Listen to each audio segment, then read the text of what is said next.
मिला टाइम्स में खुश आमदीद। गजा पट्टी पर इसराइली हमला और जारहियत के 200 दिन पूरे हो जाने के बाद अमेरिका ने इसराइल की मदद का नया तरीक़ा इख्तियार किया है, नया अंदाज़ अपनाया है और यह है लबनान की हिजबुल्लाह और इसराइल के दरमियान समझौता कराने का। 7 अक्टूबर के बाद जब इसराइल ने गजा पट्टी पर हमला करना शुरू कर दिया, अपनी आर्मी को भेज दिया, तो उधर से लबनान की सरजमीन से हिजबुल्लाह ने इसराइल पर हमला करना शुरू किया और इसराइल ने भी हिजबुल्लाह पर हमला करना शुरू किया। लेकिन हिजबुल्लाह के इसराइल पर हमला करने का या वहाँ जंग शुरू करने का मकसद ही था गजा पट्टी को रिलीफ देना, हमास को सपोर्ट करना, ताकि इसराइल की तवज्जो कई जानिब मबजूल रहे।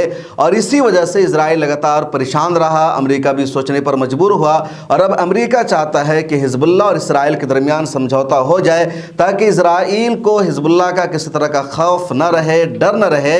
इसराइल पूरी तवज्जो के साथ गजा पट्टी पर हमला जारी रखे, यरगमालियों को आज़ाद कराने के लिए उसकी जिद्दोजहद जारी रहे और लबनान से किसी भी हमला का डर और खौफ न रहे।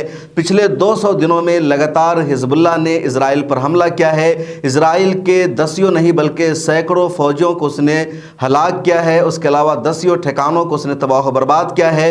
इसराइल के कई एयरबेस को हिजबुल्लाह ने नुकसान पहुंचाया है। दूसरी तरफ इसराइल की तरफ से भी हिजबुल्लाह पर हमला किया गया और हिजबुल्लाह के कई सीनियर कमांडरों की हलाकत हुई है, उनके कई जंगजू मारे गए हैं। लेकिन इसके बावजूद हिजबुल्लाह का हमला जारी रहा।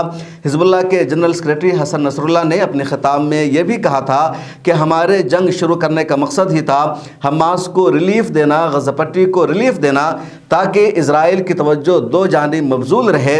और अब अमेरिका को इस बात का अच्छी तरह अंदाज़ा हो गया है कि इसराइल कई महाज पर जंग लड़ रहा है और इसी वजह से हिजबुल्लाह के साथ सुलह समझौता कराना ज़रूरी है। अमेरिका की तरफ से जो स्टेटमेंट सामने आया है उसमें यह भी कहा गया है कि इस सुलह समझौता में सरहद की जो तफसील है वो भी शामिल होगी कि लबनान की सरहद कहाँ तक होगी और इसराइल की सरहद कहाँ तक होगी, क्योंकि कुछ इलाके ऐसे हैं जहाँ अभी तक सरहद की तकसीम नहीं हो सकी है। इसराइल का दावा है वो हमारा एरिया है, लबनान का दावा है वो हमारा एरिया है और लबनान के पास अपनी सेना नहीं है, अपनी आर्मी नहीं है। हिजबुल्लाह की मलेशिया और सेना ही लबनान की सेना मानी जाती है। जब भी लबनान पर इसराइल ने हमला किया है, हिजबुल्लाह के मुजाहिदीन ने ही इसराइल का मुकाबला किया है। साल 2006 में 1 महीना से ज़्यादा दिनों तक जंग हुई थी हिजबुल्लाह और इसराइल के दरमियान और इस जंग में इसराइल को हार का सामना करना पड़ा था। इसराइल को लबनान के इलाकों को छोड़ना पड़ा था, बाहर आना पड़ा था और उन तमाम इलाकों का कंट्रोल हिजबुल्लाह ने हासिल कर लिया था। और एक मरतबा फिर दोनों के दरमियान जब लड़ाई शुरू हुई है तो अमेरिका सुलह समझौता कराने की कोशिश कर रहा है।